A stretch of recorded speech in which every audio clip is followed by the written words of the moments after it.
নমস্কাৰ প্ৰিয় দৰ্শক, মেডিবাৰ্তাত আপোনালোকক স্বাগতম জনাইছোঁ আৰু মই বিশ্বৰঞ্জন প্ৰতি শনিবাৰে আপোনালোকৰ মাজলৈ আহোঁ আৰু আজিও আহিছোঁ। আজি আপোনালোকলৈ লৈ আহিছোঁ এটা আল্ট্ৰাচাউণ্ড।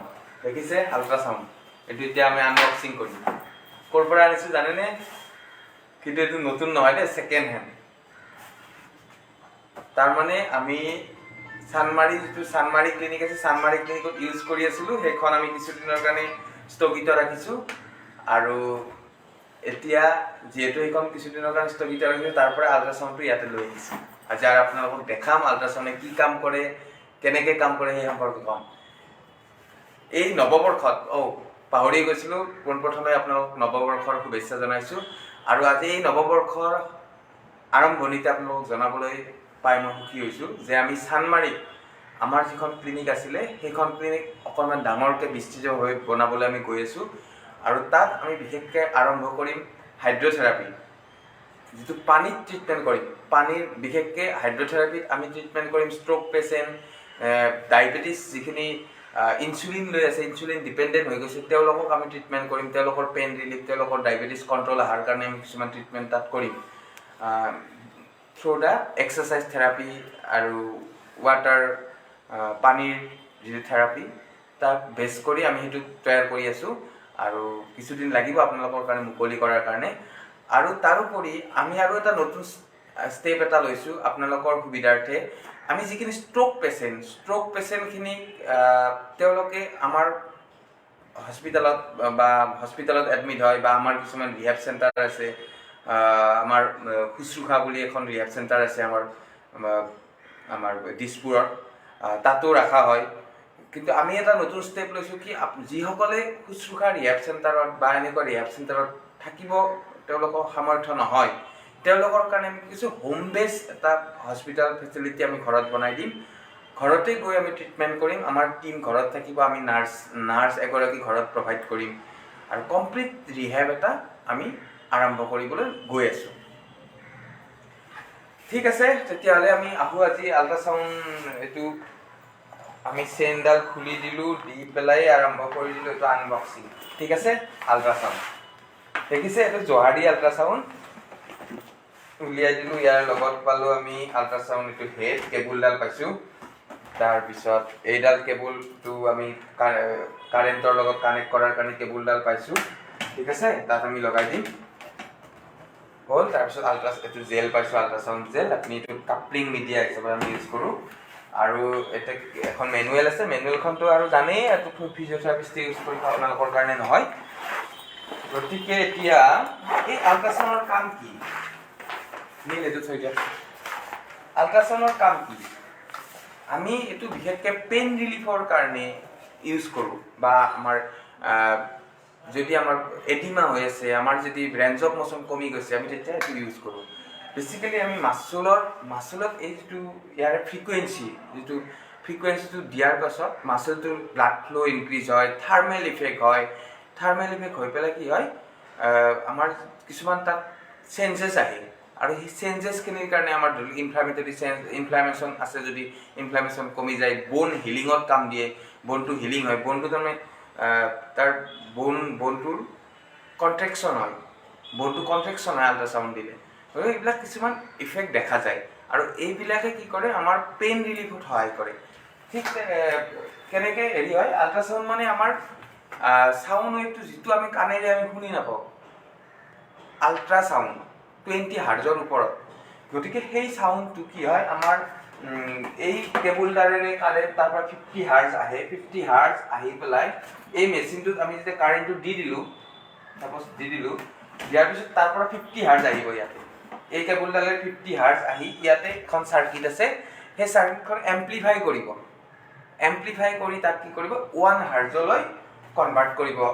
1 হাৰ্টজ বা 3 হাৰ্টজ, এই দুটা কৰে সাধাৰণতে। আমাৰ যি 1 হাৰ্টজ যদি ইয়াতে দি দিয়া যায়, কি কৰে, এই যিটো মেটেল আছে, ক্ৰিষ্টেল আছে, এইটো ক্ৰিষ্টেল এটা, এই ক্ৰিষ্টেলটোৱে কি কৰে, সেই 1 হাৰ্টজটোক এইটোত আপোনাৰ ইলেক্ট্ৰিক ৱেভ আছিলে, ইয়াক চাউণ্ড ৱেভত কনভাৰ্ট কৰে, আল্ট্ৰাচাউণ্ড কৰি দিয়ে। গতিকে সেই যিটো চাউণ্ড ৱেভটো যাই পেলাই আমাৰ কি হয়, এই মেটেলিক ক্ৰিষ্টেলটোৰ থ্ৰুৰে আমাৰ বডিত আমি এপ্লাই কৰিব পাৰোঁ, যিটো আল্ট্ৰাচাউণ্ড হয়। ঠিক আছে, এইটো এটা কমপ্লিট এটা ফিজিক্স এটা আছে। গোটেই ফিজিক্সটো আপোনালোকক বুজাব নাযাওঁ, আপোনালোকক কওঁ এতিয়া এইটো কেনেকৈ পেইন কমায়। ঠিক আছে, এই সময় মই নীলক মাতিছোঁ, আমাৰ আজি নীলকেই মডেল বনাই দিছোঁ। আজি নীলৰ বেক পেইন হোৱা বুলি কৈ আছিলে, গতিকে আজি নীলৰ আমি বেকত এপ্লাই কৰিম। আমাৰ যিহেতু বেক পেইন ৰিলিফ চিৰিজ চলি আছে, আমি বেকত এপ্লাই কৰিম। নীলৰ এই এৰিয়াখিনিত পেইন হৈ আছে, এই এৰিয়াখিনি আমি অকণমান, ঠিক আছে, আমি টাৱেল চাৱেল লগাই ল'ম।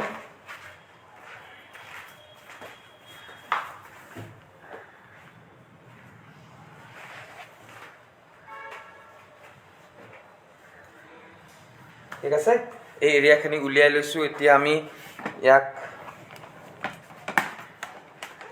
মই এইফালে গৈ লৈছোঁ, আল্ট্ৰাচাউণ্ড আমি এতিয়া কানেক্ট কৰিম।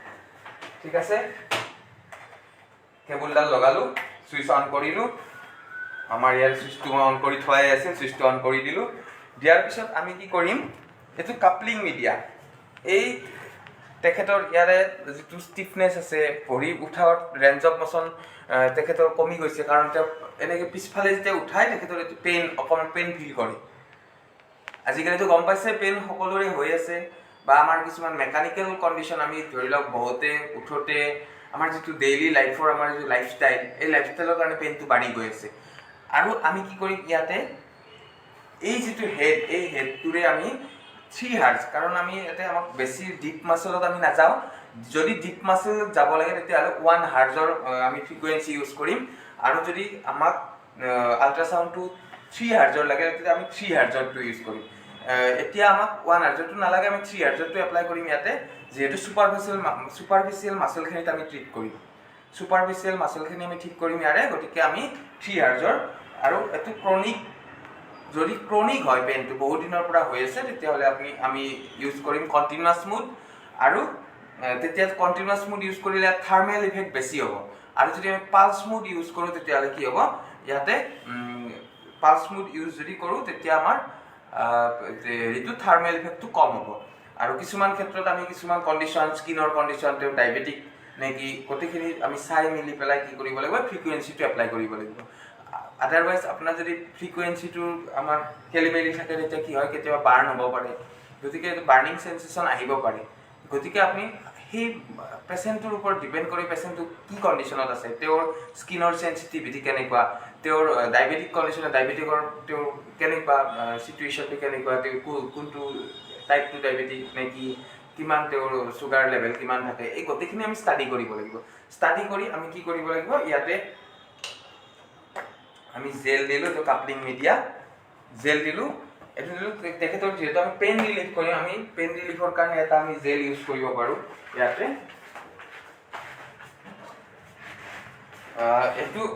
এইটো আমি ইউজ কৰোঁ কিছুমান মেডিকেশ্যন, ইয়াতে যিবিলাক মেডিচিন থাকে, সেই মেডিচিনেল ইফেক্টটোৰ কাৰণে, মেডিচিনটো যাতে ভিতৰত গৈ পেলাই সোনকালে ৰিলিফ পায়, তাৰ কাৰণে আমি এই এনেকৈ কাপলিং মিডিয়াটোৰ লগত আমি এইটো মেডিচিন ইউজ কৰিব পাৰোঁ। ঠিক আছে, এইটো ইউজ কৰিলে আপোনাৰ সোনকালে পেইনটো ৰিলিফ পাব। আমি এনেকৈ টাইম ছেট কৰি পেলাই আমি ফ্ৰিকুৱেঞ্চি এনেকৈ ষ্টাৰ্ট কৰি ফ্ৰিকুৱেঞ্চিটো দি আছোঁ।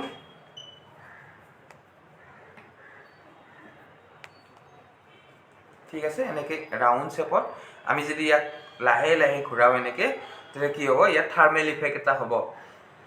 আমাক এতিয়া তেখেতৰ ক্ৰনিক নহয়, একিউট ষ্টেজ, গতিকে একিউট ষ্টেজত আমি 3 হাৰ্জ ইউজ কৰিছোঁ। আৰু এতিয়া কণ্টিনিউৱাছ মুডতে আছে, কিন্তু এইটো পালছ মুড ইউজ কৰিব লাগে। বৰ্তমান মই কণ্টিনিউৱাছ মুডত থাকিল ন, গতিকে মই চেঞ্জ নকৰোঁ এতিয়া, আৰু ইয়াক মই এনেকৈ ঘূৰাইছোঁ। কিন্তু এইটো যে আল্ট্ৰাচাউণ্ডটো দি আছোঁ, এই আল্ট্ৰাচাউণ্ডটো যোৱাৰ পিছত ইয়াৰ ভিতৰে যিটো চাউণ্ড ৱেভ ভিতৰলৈ গুচি যাব, চাউণ্ড ৱেভটো আমাৰ মাচুলৰ ভিতৰলৈ গুচি যাব। চাউণ্ড ৱেভটো মাচুলৰ ভিতৰলৈ গুচি যোৱাৰ লগে লগে ইয়াত কিছুমান চেঞ্জেছ আহিব, আৰু এই চেঞ্জেছবিলাকে কি হ'ব, আমাৰ এডিমা থাকিলে এডিমাটো কমাই দিব। গোটেই এই চাউণ্ড ৱেভটো ফ্লাকচুৱেশ্যন চিষ্টেমত যায়, এনেকৈ ফ্লাকচুৱেশ্যন চিষ্টেমত যায়। গতিকে ফ্লাকচুৱেশ্যন চিষ্টেমত যাওঁতে আমাৰ গোটেই ব্লাডৰ মাচেলৰ বা ফেট, যদি আমাৰ প্ৰটিন থাকে, প্ৰটিনে বিশেষকৈ এইটো বেছিকৈ এবজৰ্পশ্যন কৰে, ফেট থাকিলে ইয়াৰ ইফেক্টটো অলপ বেলেগ হয়, আৰু কমপ্লিট এটা ফিজিঅ'লজিকেল ইফেক্ট এটা আমাৰ বডিৰ ওপৰত হয়, আৰু তেতিয়া লাহে লাহে পেইনটো কমি আহে। ঠিক আছে, অলপ সময় দিলোঁ আমি এনেকৈ এইটো চিষ্টেমত আমি আল্ট্ৰাচাউণ্ড দিব লাগে। তো গম পালে আপোনালোকে আল্ট্ৰাচাউণ্ড কি, আল্ট্ৰাচাউণ্ডেৰে কেনেকৈ পেইন কমোৱা হয়। আমি বেক পেইনৰ ক্ষেত্ৰত ইউজ কৰি আছোঁ, গতিকে আমি যিহেতু ল' বেক পেইন ৰিলিফ চিৰিজ চলি আছে, গতিকে আমি বেক পেইনৰ ওপৰতে দেখালোঁ। পিছৰ পৰ্যায়ত আপোনালোকক আমাৰ শোল্ডাৰ জইণ্ট, থাই মাছল এইবিলাকত কিমান হাৰ্জৰ ফ্ৰিকুৱেঞ্চি দিব লাগে সেই সম্পৰ্কে কিছু কথা ক'ম। আজিলৈ মই বিদায় মাগিছোঁ, ধন্যবাদ।